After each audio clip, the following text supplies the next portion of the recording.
ওয়াস্তাগফিরু রাব্বাকুম, তোমরা তোমাদের প্রভুর কাছে ইস্তেগফার করো, ক্ষমা প্রার্থনা করো। সুম্মা তুবু ইলাইহি, এবং তার কাছে তওবা করো, ফিরে এসো। ইন্না রাব্বি রহিমুন ওয়াদুদ, নিশ্চয় আল্লাহ রব্বুল আলামিন রহিমুন ওয়াদুদ। দেখুন, দুর্ভিক্ষের কারণে, অনাবৃষ্টির কারণে দুগ্ধপুষ্য শিশুগুলো ক্ষুধার যন্ত্রণায় কাঁদতেছে। তোমাকে রুকু সেজদা করনেওয়ালা মুরব্বিগণ ক্ষুধার তাড়নায় চটপট করতেছে। বুবা পশুগুলো পানির পিপাসায় দিক বেদিক ছুটতেছে। আপনি আমাদের উপর রহম করুন। দ্য ফিউচার অফ দিন, ইসলাম প্রচারের দৃঢ় প্রচেষ্টা। الذي أرسله بالحق بشيرا ونذيرا وداعيا إلى الله بإذنه وسراجا منيرا. أما بعد فقد قال الله تعالى وتبارك في كلامه المجيد والفرقان الحميد. أعوذ بالله من الشيطان الرجيم. بسم الله الرحمن الرحيم. وما كان الله ليعذبهم وأنت فيهم وما كان الله معذبهم وهم يستغفرون.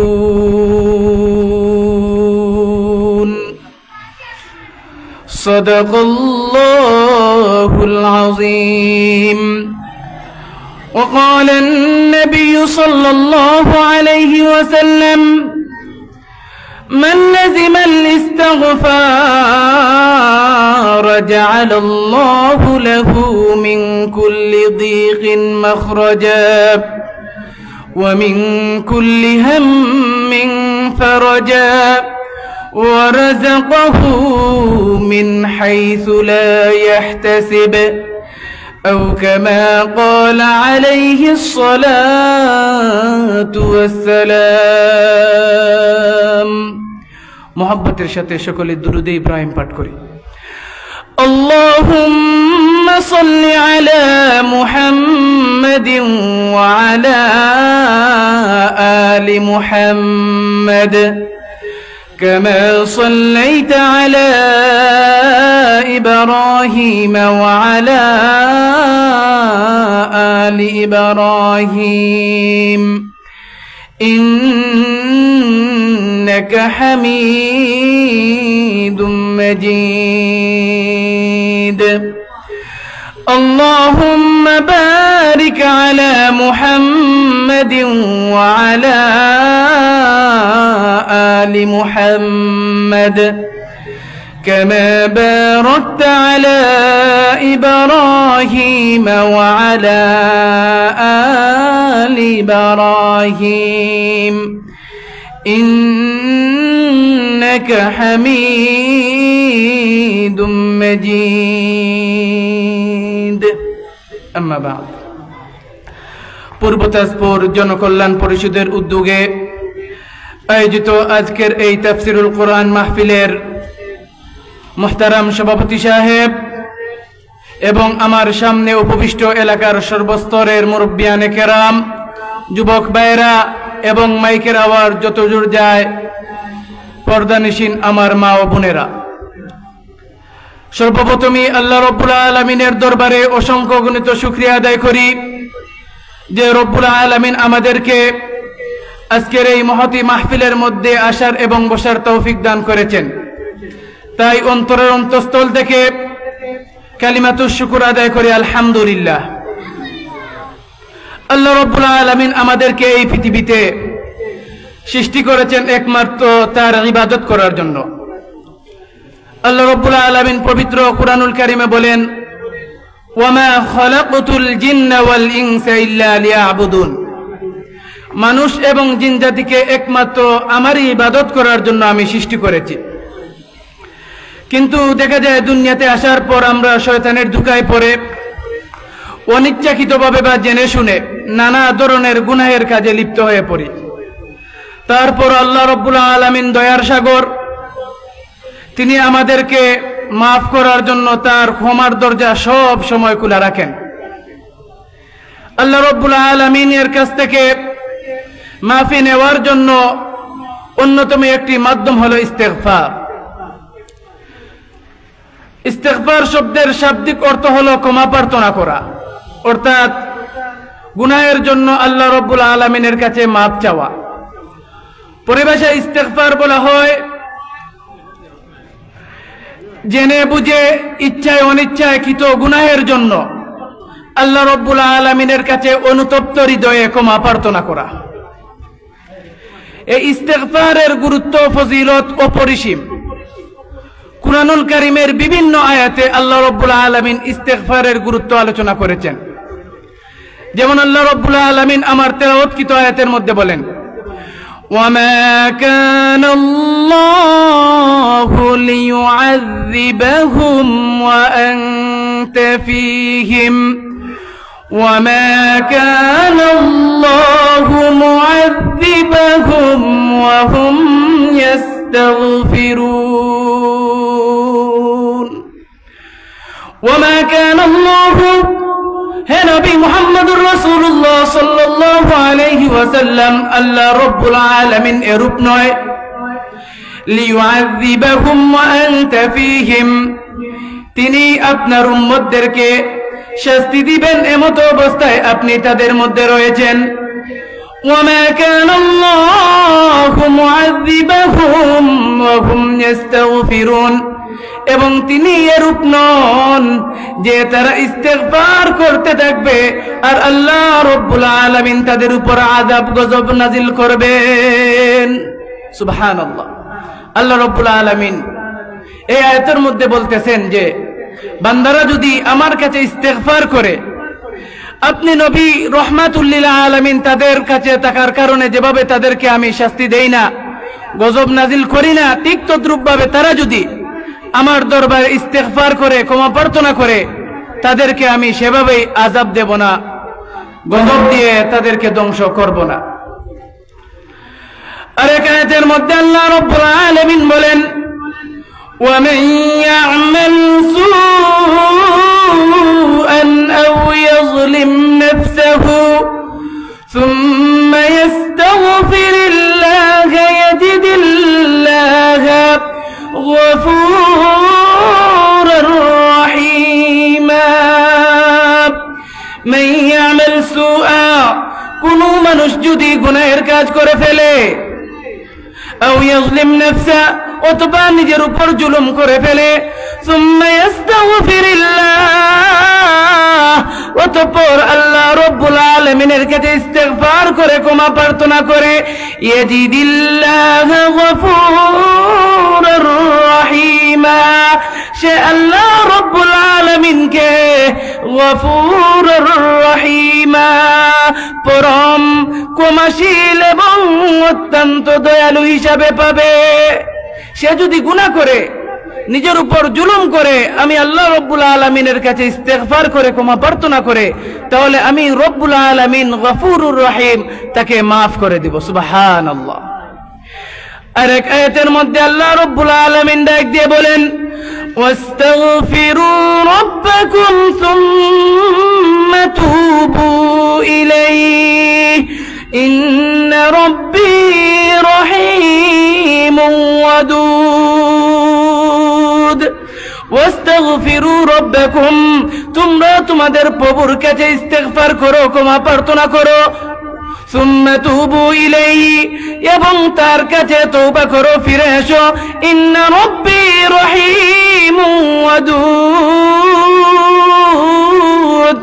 নিশ্চয় আল্লাহ রব্বুল আলামিন রহিমুন ওয়াদুদ, অত্যন্ত দয়াশীল এবং পরম স্নেহময়ী।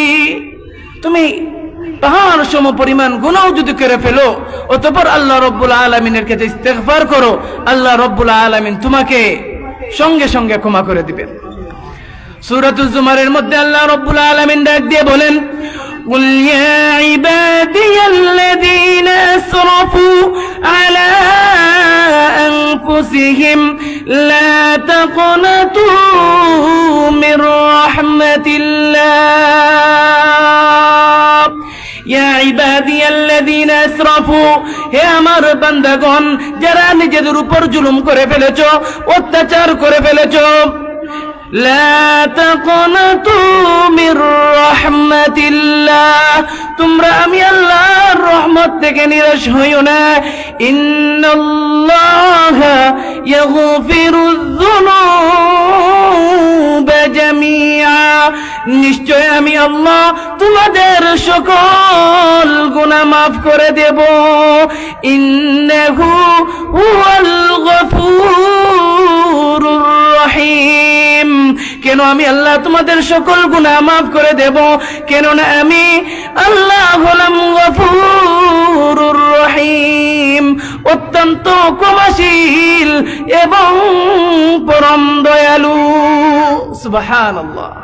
আল্লাহ রাব্বুল আলামিন আমাদেরকে বলেন, বান্দারা পাহাড় সম পরিমাণ গুনাহ যদি করে ফেলো, তোমার গুনাহ যদি দুনিয়া সম পরিমাণ হয়ে যায়, তারপর আমার রহমত থেকে তোমরা নিরাশ হয়ো না। আমি আল্লাহর কাছে তোমরা তওবা করো, ইস্তেগফার করো, আমি সঙ্গে সঙ্গে তোমাদের সকল গুনাহ মাফ করে দেব। সুবহানাল্লাহ। আমার ভাইরা, এই আয়াতের তাফসীরে মুসনাদে আহমদ এবং মুস্তাদরাকে হাকিমের মধ্যে এক হাদিসে আল্লাহর নবী বিশ্বনবী সাল্লাল্লাহু আলাইহি ওয়াসাল্লাম বলেন, হযরত আদম আলাইহিস সালাতু ওয়াস সালামকে সৃষ্টি করার পর আল্লাহ রাব্বুল আলামিন যখন সকল ফেরেশতাকে বললেন তোমরা আদমকে সিজদা করো, তখন ইবলিস অহংকার বশত আদম আলাইহিস সালাতু ওয়াস সালামকে সিজদা করল না। আল্লাহ রাব্বুল আলামিন সঙ্গে সঙ্গে ইবলিসকে অভিশপ্ত করে চিরস্থায়ী জাহান্নামী বানিয়ে দেন। তখন ইবলিস আল্লাহ রাব্বুল আলামিনকে উদ্দেশ্য করে বলল, হে আল্লাহ, আপনার মহত্বের কসম যে আদমকে একটি মাত্র সিজদা না করার কারণে আমার হাজারো বছরের ইবাদত বন্দেগী আপনি নষ্ট করে আমাকে অভিশপ্ত করে চিরস্থায়ী জাহান্নামী বানিয়ে দিয়েছেন। আমার দেহে যতদিন পর্যন্ত প্রাণ থাকবে ততদিন পর্যন্ত আমি একটি আদম সন্তানকেও বেহেশতে প্রবেশ করতে দেব না। তাদেরকে আমি নানা ধরনের কুমন্ত্রণা দিয়ে অশ্লীল ও গর্হিত কাজে লিপ্ত করে আমার সঙ্গে জাহান্নামে নিয়ে যাব। তখন আল্লাহ রাব্বুল আলামিন ইবলিসকে ডাক দিয়ে বলেন, ইবলিস, আমার বরত্ব গৌরবের কসম, তুই যদি আমার বান্দাদেরকে নানা ধরনের কুমন্ত্রণা দিয়ে ধোঁকা দিয়ে নানা ধরনের গুনাহের মধ্যে লিপ্ত করে আমার অবাধ্য নাফরমান বানিয়ে ফেলিস, আর তারা যদি একটি বারের জন্য আমি রব্বুল আলামিনের কাছে ইস্তেগফার করে ক্ষমা প্রার্থনা করে সঙ্গে সঙ্গে আমি রব্বুল আলামিন তাদের জিন্দেগীর সমস্ত গুনাহ খাতা মাফ করে দিব। সুবহানাল্লাহ। আল্লাহ রব্বুল আলামিন উনার বরত্ব মহত্বের কসম করে বলতেছেন, ইবলিস যা, কোনো অসুবিধা নেই, আমার বান্দাদেরকে তুই ধোঁকা দিয়ে গুনাহে লিপ্ত করে আমার নাফরমান বানিয়ে দে। যদি আমার বান্দারা আমার নাফরমান হওয়ার পর একটি বারের জন্য তওবা ইস্তেগফার করে আমি রব্বুল আলামিনের কাছে ক্ষমা প্রার্থনা করে আমি সঙ্গে সঙ্গে তাদেরকে মাফ করে দেব। সুবহানাল্লাহ। আমার ভাইয়েরা, বনী ইসরাইলের একটি ঘটনা যদি আপনাদেরকে বলি তাহলে খুব সহজেই বুঝতে পারবেন ইস্তেগফারের মাধ্যমে আল্লাহ রাব্বুল আলামিন কিভাবে আমাদেরকে মাফ করে দেন। মুসা আলাইহিস সালাতু ওয়াস সালামের জমানায় একবার বৃষ্টি বন হয়ে গেল। দীর্ঘদিন ধরে বৃষ্টি নেই, অনাবৃষ্টি, দুর্ভিক্ষ।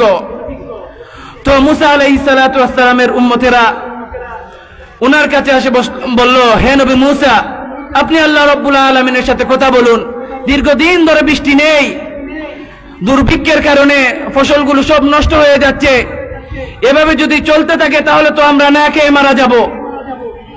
তো আল্লাহর নবী মুসা আলাইহিস সালাতু ওয়াস সালাম ওনার উম্মতদেরকে নিয়ে একটি খোলা ময়দানের মধ্যে গেলেন। বর্ণনার মধ্যে এসেছে প্রায় 70,000 উম্মত তখন মুসা আলাইহিস সালাতু ওয়াস সালামের সঙ্গে ছিল। তো মুসা আলাইহিস সালাতু ওয়াস সালাম তাদেরকে সঙ্গে নিয়ে দুহাত আসমানের দিকে তুলে দিয়ে রব্বুল আলামিনের কাছে ফরিয়াদ করতেছেন, ইলাহি আসকিনা গায়সাক ওয়ানশুর আলাইনা রাহমাতাক ওয়ারহামনা বিল আতফালির রুদ্দাই والشيوخ الركع والبهائم الرتع أي الله যে দেখুন দুর্ভিক্ষের কারণে অনাবৃষ্টির কারণে দুগ্ধপুষ্য শিশুগুলো ক্ষুধার যন্ত্রণায় কাঁদতেছে, তোমাকে রুকু সিজদা করনেওয়ালা মুরব্বিগণ ক্ষুধার তাড়নায় চটপট করতেছে, বুবা পশুগুলো পানির পিপাসায় দিক বেদিক ছুটতেছে, আপনি আমাদের উপর রহম করুন, আপনার রহমতের বৃষ্টি আমাদের উপর বর্ষণ করুন। মুসা আলাইহিস সালাতু ওয়াস সালাম যখন এই প্রার্থনা করলেন, তারপর দেখেন যে আকাশ সম্পূর্ণ পরিষ্কার হয়ে গেল, সূর্যের উত্তাপ আরো বেড়ে গেল। আশ্চর্য হয়ে মুসা আলাইহিস সালাতু ওয়াস সালাম বলতেছেন, হায় আল্লাহ, আমরা আপনার কাছে বৃষ্টির জন্য দোয়া করলাম, কিন্তু আকাশের মধ্যে তো কোনো পরিবর্তন লক্ষ্য করতেছি না, সূর্যের উত্তাপ আরো বেড়ে গেছে, আপনি আমাদেরকে বৃষ্টি দান করুন। তখন আল্লাহ রাব্বুল আলামিন মুসা আলাইহিস সালাতু ওয়াস সালামকে ডাক দিয়ে বলেন, ইয়া মুসা ইন্না ফীকুম আবদান ইউবারিজুনি বিল মাসি মুনযু 40 সানা। হে মুসা, তোমাদের মধ্যে এমন এক লোক রয়েছে যে দীর্ঘ 40টি বছর ধরে আমি আল্লাহ রাব্বুল আলামিনের সাথে নাফরমানি করতেছে, তাড়াতাড়ি ওই লোককে তুমি এখান থেকে চলে যেতে বলো, ফাবিকা মুনি'নাল মাতার, কেননা আমি আল্লাহ রাব্বুল আলামিন তার জন্য বৃষ্টি বন্ধ করে রেখেছি। এই কথা শোনার সাথে সাথে হযরত মুসা আলাইহিস সালাতু ওয়াস সালাম বললেন, হে আল্লাহ, আমার সামনে প্রায় 70,000 লোক, আনা আবদুন যায়ীফুন ওয়া সাউতি যায়ীফুন, আমি দুর্বল মানুষ, আমার আওয়াজ হালকা, আমি কিভাবে 70,000 লোকের মধ্যে সেই পাপিষ্ঠ লোককে ডেকে বলবো বের হয়ে যাওয়ার জন্য? তখন আল্লাহ রাব্বুল আলামিন বললেন, হে মুসা, মিনকান নিদা ওয়া মিনাল বালাগ, তোমার কাজ হচ্ছে ডাক দেয়া, আর সেই ডাক বনি ইসরাইলের 70,000 লোকের কানের মধ্যে পৌঁছে দেয়া হচ্ছে আমি আল্লাহর কাজ। সুবহানাল্লাহ। মুসা আলাইহিস সালাতু ওয়াস সালাম সঙ্গে সঙ্গে বনি ইসরাইলের 70,000 লোককে উদ্দেশ্য করে বলতে লাগলেন, আইয়ুহাল আব্দুল আসি الذي يبارز الله بالمعاصي منذ 40 سنة اخرج من بين أظهرنا। হে পাপিষ্ঠ লোক, কে যে 40 বছর ধরে আল্লাহর সাথে নাফরমানি করতেছ, উখরুজ মিন বাইনি আযহুরিনা, তাড়াতাড়ি উঠ, আমাদের এই ময়দান ছেড়ে তুই চলে যা, কেননা তোর জন্য আল্লাহ রাব্বুল আলামিন তার রহমতের বৃষ্টি বন্ধ করে রেখেছেন। নাউযুবিল্লাহ। আল্লাহ রাব্বুল আলামিন যখন নবী মুসা আলাইহিস সালাতু ওয়াস সালামের মাধ্যমে এই কথা জানিয়ে দিলেন, তখন সেই পাপিষ্ঠ লোক মনে মনে ভয় পেয়ে গেল। সে মনে মনে চিন্তা করতে লাগলো, হায় আল্লাহ, এখন যদি আমি এই ময়দান ছেড়ে উঠে যাই তাহলে বনি ইসরাইলের 70,000 লোক একসাথে জেনে যাবে যে 40 বছর ধরে যে আল্লাহ রাব্বুল আলামিনের সাথে নাফরমানি করতেছে, যার জন্য বৃষ্টি বন্ধ হয়ে আছে, সে আমি। তখন সে মনে মনে লজ্জিত হয়ে আল্লাহ রাব্বুল আলামিনের কাছে ফরিয়াদ করতে লাগলো, হে আল্লাহ, দীর্ঘ 40টি বছর ধরে আমি আপনার নাফরমানি করতেছি, কই একটি বারের জন্য তো আপনি আমার জন্য রহমতের, আমার জন্য আপনার রিজিক বন্ধ করে দেননি, একটি মুহূর্তের জন্য আমার জন্য আপনার বাতাস বন্ধ করে দেননি। এখন যদি আপনি আমার জন্য বৃষ্টি দান না করেন, তাহলে তো এই সব লোক আমাকে পাপিষ্ঠ বলে গাইল দিবে। হায় আল্লাহ, এখন আমি অনুতপ্ত হৃদয়ে তোমার কাছে তওবা করতেছি, ইস্তেগফার করতেছি, তুমি আমাকে মাফ করে দাও। আল্লাহ রাব্বুল আলামিন যেই না সে ব্যক্তি অন্তরে অন্তরে এই সংকল্প করতেছে, আল্লাহ রাব্বুল আলামিন সঙ্গে সঙ্গে আকাশের মধ্যে বৃষ্টি দিয়ে দিলেন। মুষলধারে বৃষ্টি পড়তে লাগলো। নবী মুসা আলাইহিস সালাতু ওয়াস সালাম আশ্চর্য হয়ে আল্লাহকে বলতে লাগলেন, হে আল্লাহ, আপনি বললেন সে ব্যক্তি না যাওয়া পর্যন্ত বৃষ্টি দিবেন না, কই ময়দান থেকে তো কাউকে উঠে যেতে তোলে দেখলাম না, তাহলে আপনি কেন বৃষ্টি দিলেন? তখন আল্লাহ রাব্বুল আলামিন বললেন, সাকাইতুকুম বিল্লাযী মানাতুকুম। ওরে মুসা, যার জন্য আমি বৃষ্টি বন্ধ রেখেছিলাম, তার জন্যই আমি এখন মুষলধারে বৃষ্টি নাজিল করে দিলাম। সুবহানাল্লাহ। 40 বছর ধরে আল্লাহর নাফরমানি করছিল, এক মুহূর্ত আল্লাহর কাছে ইস্তেগফার করে তওবা করে মাফ চেয়েছে, আল্লাহ রাব্বুল আলামিন সঙ্গে সঙ্গে তাকে মাফ করে দিয়েছেন। আল্লাহ রাব্বুল আলামিন আমাদেরকে বেশি বেশি করে তওবা ইস্তেগফার করে উনার